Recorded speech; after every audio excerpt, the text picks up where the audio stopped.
मैं आज ये नया अभियान स्टार्ट करने जा रहा हूं हरियाणा विधानसभा चुनाव में डीएससी समाज की भूमिका। आप सभी को नमस्कार। जैसा कि आप सबको पता है, हरियाणा में विधानसभा चुनाव जल्द ही होने वाले हैं और इन विधानसभा चुनाव में जिस तरह से गहमा गहमी चली हुई है और विपक्षी दल जो सत्ता पक्ष है भारतीय जनता पार्टी, उनसे सवालों पर सवालों पूछे जा रहे हैं, लेकिन अपनी द्वारा की गई हरकतों के बारे में विपक्ष ने अभी तक कोई बात नहीं बताई है कि उनके कार्यकाल में जो गरीब लोगों पर अत्याचार हुए हैं, दलितों पर अत्याचार हुए हैं, उसके बारे में कांग्रेस पार्टी ने अभी तक कोई जवाब नहीं दिया है। तो आज 13 तारीख है, 13 अगस्त, और जो विभाजन विभीषिका के रूप में हम 14 तारीख को मनाते हैं, उनकी पूर्व संध्या पर अभी टाइम हुआ है 9:49। तो 13 अगस्त को आज हम एक बहुत ही बेहतरीन अभियान स्टार्ट करने जा रहे हैं दोस्तों। ये अभियान एक ऐसा अनूठा अभियान है जिस अभियान का आगामी विधानसभा चुनाव में बहुत गहरा असर होने जा रहा है, क्योंकि अभी जैसा कि आप सबको पता है, हमारे देश के सर्वोच्च न्यायालय,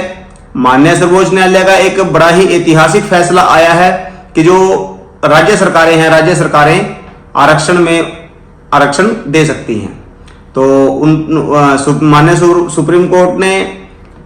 राज्यों पर छोड़ दिया है कि वो किस तरह से अपने राज्य में, अपने प्रदेश में गरीब वंचित लोगों के भविष्य को सुरक्षित करने के लिए वर्गीकरण कर सकती हैं। तो उसी कड़ी में हम हरियाणा में हमारे यशस्वी मुख्यमंत्री नायब सैनी जी से लगातार संपर्क में हैं। एक डेलीगेशन के जरिए हमारे जो डीएससी समाज के नेता हैं, मंत्री हैं, पूर्व विधायक हैं, अन्य जो नेता भारतीय जनता पार्टी से जुड़े हैं, वो सभी के सभी हमारे यशस्वी मुख्यमंत्री जी के लगातार टच में हैं और उनसे इस आरक्षण की मांग को, माननीय सुप्रीम कोर्ट के न्यायालय के फैसले को, उनके निर्णय को लागू करने की अपील समय समय पर कर रहे हैं। और मैं आज एक ऐसा अभियान स्टार्ट कर रहा हूं जिस अभियान से आप सबको रूबरू कराऊं। आज 13 अगस्त 2024 और हम आज शुरू कर रहे हैं 50 डे चैलेंज। 50 डे चैलेंज क्या है हमारा? आज से हम ठीक 50 दिन तक लगातार वंचित समाज के लोगों से बात करेंगे, उनकी कमियों को,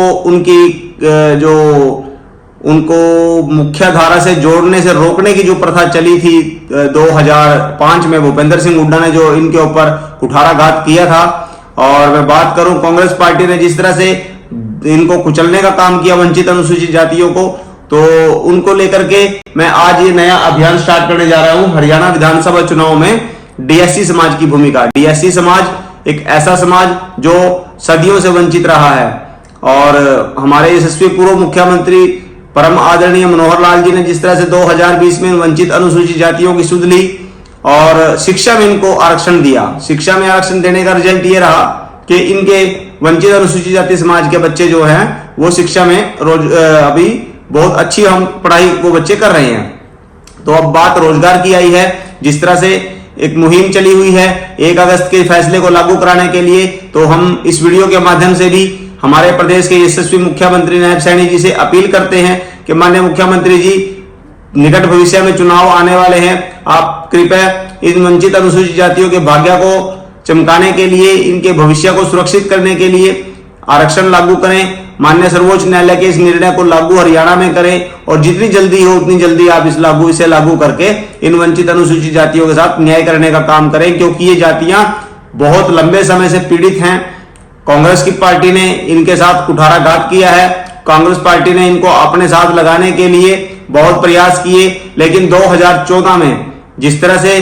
कांग्रेस पार्टी से ये जातियां विमुख हो चुकी हैं, इन्होंने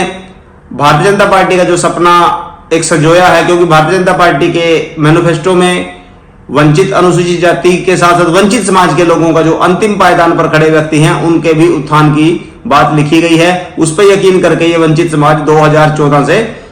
भारतीय जनता पार्टी के साथ लगा हुआ है। इन्होंने 2019 में भी साथ दिया, 2024 के लोकसभा चुनाव में भी ये जातियां 42 जातियां इसमें आती है वंचित अनुसूचित जाति समाज में। तो मैं वंचित अनुसूचित जाति समाज के सभी साथियों की तरफ से एवं डीएससी एकता मंच की तरफ से आपसे अपील करता हूं कि जल्दी ही हमारे इस वर्गीकरण के फैसले को लागू करें और सर्वोच्च न्यायालय का सम्मान करते हुए इन जातियों को इनका हक देने का काम करें। तो 50 डे चैलेंज आज स्टार्ट हो चुका है। आज के बाद आपको डीएससी समाज के बहुत सारे ऐसे नेताओं से बात करने का मौका मिलेगा और आपको जब तक चुनाव आएगा तब तक मुझे लगता है हमारे इसी अभियान के दौरान शायद विधानसभा चुनाव भी डिक्लेयर हो जाए, क्योंकि ये अभियान जो हमारा 50 डे चलेगा तो हो सकता है 10, 15, 20 दिन बाद आचार संहिता भी लग जाए, लेकिन हमारा अभियान चलता रहेगा, क्योंकि डीएससी समाज एक ऐसा समाज है जो पीड़ित है और भारतीय जनता पार्टी से पूरी उम्मीद है और हमें ऐसा विश्वास भी है कि हमारे यशस्वी मुख्यमंत्री जी जो पूरी तरह से पॉजिटिव है इस डीएससी समाज के भाग्य को लिखने के लिए, उनको ज्ञापन दिया गया है और बहुत सारी ऐसी डिमांड हमारे नेताओं द्वारा भी की गई है और मुख्यमंत्री जी ने हमेशा आश्वासन दिया है। और अभी गत दिनों 8 तारीख को कैबिनेट की जो बैठक हुई है, कैबिनेट की बैठक में भी माननीय मुख्यमंत्री जी ने जिस तरह से डीएससी की बात करी है और डीएससी का जो रिपोर्ट है वो एससी आयोग से रिपोर्ट मांगने का काम किया है, तो उम्मीद है एससी आयोग भी जल्द ही वो रिपोर्ट प्रस्तुत करेगा और उस रिपोर्ट के आधार पर ही हमें डीएससी लागू होकर मिल जाएगा और डीएससी समाज का भला होगा। तो मेरी एक बार फिर माननीय मुख्यमंत्री जी से अपील है, मुख्यमंत्री जी आप इन 42 जातियों के भविष्य को लिखने का काम करें, इन 42 जातियों के